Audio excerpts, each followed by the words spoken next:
Bonjour, nouvelle vidéo que je vais titrer Les mois temporels. En fait, c'est parti d'une blague que j'avais faite par rapport à l'école. Euh, voilà, j'avais écrit à l'école beaucoup de textes, etc.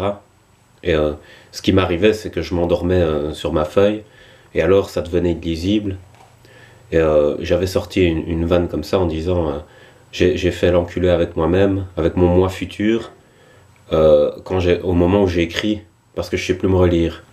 Et ça m'a donné l'idée de faire, d'inventer le concept des mois temporels. Et ça vient un peu contrer la philosophie de l'instant présent, qui je trouve est une caricature de l'être humain, et je vais expliquer pourquoi aussi. En fait, les mois temporels, c'est le mois passé, le mois présent, le mois futur. Et ce qui se passe, c'est que parfois, pour construire le futur, on doit aller chercher dans son mois passé, et c'est exactement ce qui se passe avec l'exemple de l'école que j'ai donné. Si on ne sait pas relire ce qu'on a écrit, on n'a plus les informations pour pouvoir améliorer son écriture pour le futur et améliorer sa plume.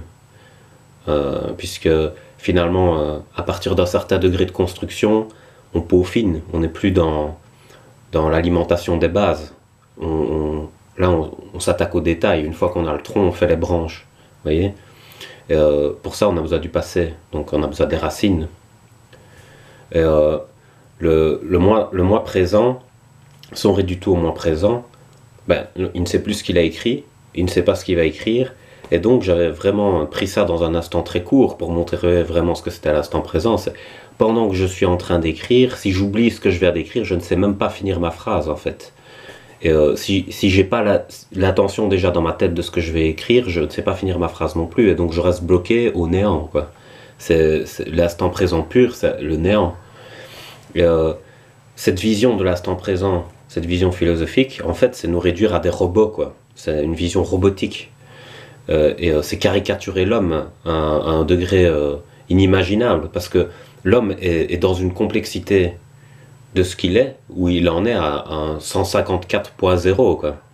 Et le fait de vouloir tout ramener à l'instant présent, c'est comme si on ramenait l'homme à du 2.0 en pensant que c'est l'évolution, mais pas du tout. Pas du tout. Une personne qui est évoluée, c'est gérer les trois temps.